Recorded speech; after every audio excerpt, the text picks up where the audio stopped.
तो हर एक कारण है शुक्राना भाव होने का, जो अक्सर हम अपने जीवन में परमात्मा के प्रति या संसार के प्रति कितना ही होते हैं। वरना देखा जाए तो ज़्यादा एक शिकवे, ये कंप्लेंट्स ही चलती हैं, ये ठीक नहीं, वो ठीक नहीं, उसको ऐसे नहीं ऐसे होना चाहिए, ये इंसान ने ऐसे कैसे कह दिया, वो ऐसा नहीं ऐसा कहना चाहिए। पर वहीं अगर हम देखें तो अनगिनत कारण है कि शुक्र है जैसा है वैसा तो है, वरना इससे भी बुरा हो सकता था। शुक्र है परमात्मा का। तो हर भाव में शुक्राना हो जब, तो जीवन बहुत ही सहज हो जाता है। वरना हम खुद ही अपनी राह में दीवार बन जाते हैं, खुद ही अपने जीवन को और कठिनाइयों से भर देते हैं।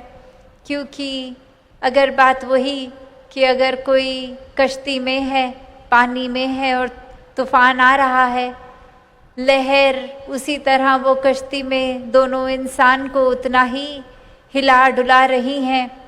एक तो यही शुक्राना कर सकता है और दूसरा ये कंप्लेन कि क्यों आ रही है तूफान, ऐसा क्यों कर रहा है परमात्मा हमारे साथ। और वहीं दूसरे इंसान ने इसका भी शुक्राना किया कि चलो भले तूफान आ रहा है पर कश्ती तो दी कि हम एक छोर तक चल पा रहे हैं, चाहे मेहनत लग रही है, स्ट्रगल लग रही है।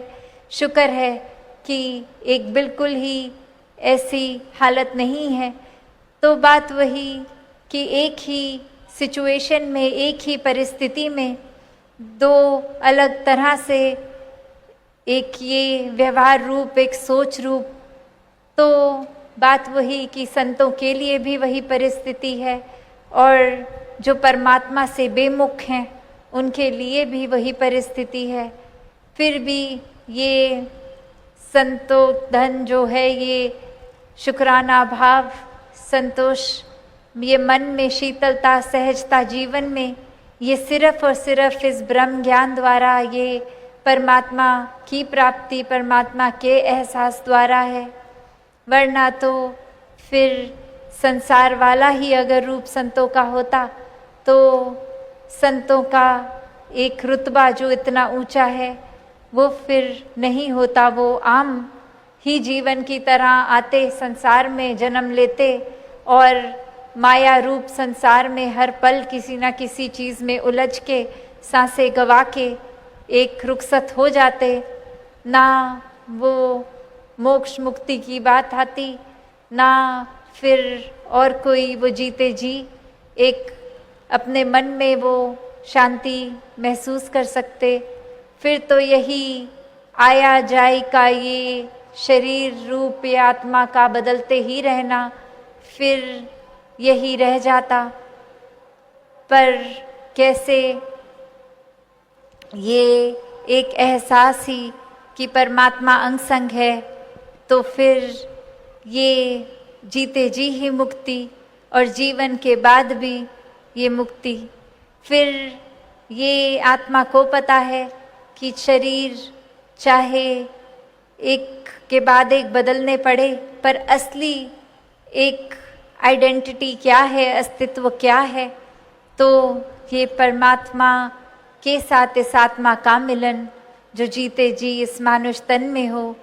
और जब ये हो जाता है, ये प्यार का नाता जुड़ जाता है, फिर तो आनंद ही है। हर परिस्थिति में एक समझ है कि ये आई है अगर दुख की भी घड़ी तो ये चली भी जाएगी।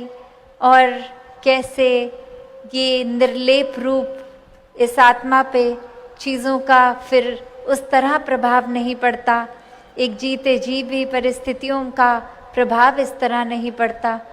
तो एक रस ही रहते हैं संत। ऐसा ही जीवन हम सबका ये ब्रह्म ज्ञान द्वारा होना संभव। बस बात ये कि हम अपने मन में इस ब्रह्म ज्ञान, इस निराकार को कितना टिका रहे हैं। वरना तो ब्रह्म ज्ञान लेकर भी अगर जीवन उस तरह का नहीं बना सके तो फिर परमात्मा होते हुए भी जीवन में नहीं है। फिर तो वही बात हो गई कि अगर हम खुद ही रोशनी होते हुए अपनी आंखों को बंद कर रहे हैं तो यही बात कि हमारे लिए तो अंधकार ही है, चाहे आसपास फिर रोशनी ही रोशनी क्यों ना हो। तो परमात्मा हर पल में है, बस ये एहसास बनाए रखना ये हमारी जिम्मेवारी। इसी ने, इस एहसास ने, इस लिव ने, इस कनेक्शन ने ही हमें एक भक्ति का मार्ग हमारे हिस्से रखना है। एक शांति, एक करुणा, दया, विशालता, दिल की विशालता, सोच की विशालता, हर एक को अपनाने की ये एक्सेप्टेंस के भाव तभी जीवन में आ सकते हैं।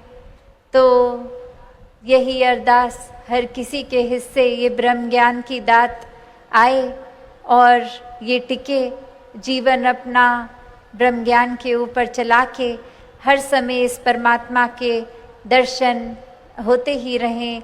ये निराकार रूप भी परमात्मा का, तो फिर भी ये दर्शन करना संभव क्योंकि ये एहसास है और यही एहसास हर पल हर एक में रहे।